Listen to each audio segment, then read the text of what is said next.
Comme vous le savez, les lanceurs forment une grande famille. Ils ont des parents, des grands-parents, des enfants. Ils vivent. Ils travaillent. Ils ont à leur service toute une équipe de spécialistes. Des coachs, des mécaniciens, des architectes et même des docteurs. Ces ingénieurs ont la charge de dresser pendant toute la vie des lanceurs leur bilan de santé. Et ainsi, capter leurs moindres défaillances, anticiper leurs défauts et soigner leurs maladies. Ce métier un peu spécial consiste à accompagner les lanceurs vers l'avenir et les générations futures vers le progrès. Mais comment déceler du sol au ciel ces imperfections et mesurer cette multitude de paramètres? Comme le médecin, à l'aide d'instruments et de capteurs glissés un peu partout dans le lanceur. Plus de 1500 paramètres peuvent ainsi être répertoriés grâce à 800 capteurs et des milliers de transmissions avec la Terre.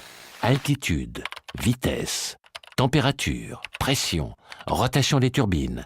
Voici autant de données indispensables pour dresser son état de santé au sol comme en vol.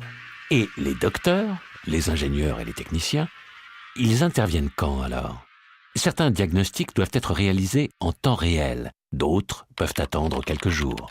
Les premiers contrôles visuels immédiats sont indispensables pour assurer la sauvegarde du lanceur et vérifier qu'il n'encourt pas de danger. Les deuxièmes contrôles visuels différés interviennent une semaine après le vol. Ils permettent alors d'analyser plus en détail les données captées et d'optimiser la prochaine mission.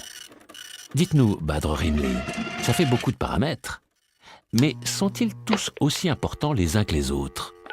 Oui, ils sont tous importants, mais nous distinguons tout de même deux grandes familles de paramètres. La première famille, c'est les capteurs fonctionnels. Ils permettent d'assurer la mission du lanceur, notamment en termes de pilotage et de sauvegarde. Sur ces capteurs, notre niveau d'exigence est prioritaire, c'est pour cela qu'une grande partie des capteurs fonctionnels sont redondés. Autrement dit, en cas de défaillance de l'un, on utilise l'autre.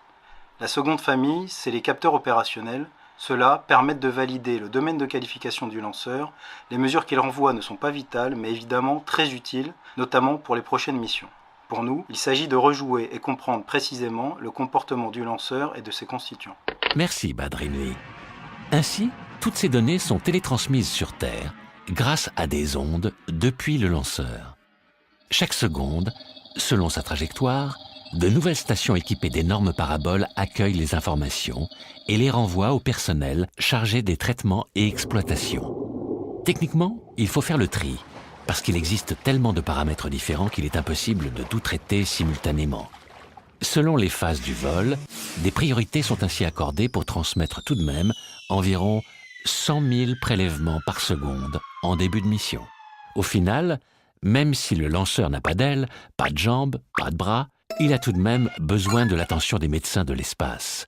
Il profite ainsi des connaissances de nombreux spécialistes qui vérifient et analysent son état de santé avant sa naissance, pendant sa vie et après sa disparition, afin d'améliorer autant que possible les performances de ses petits frères.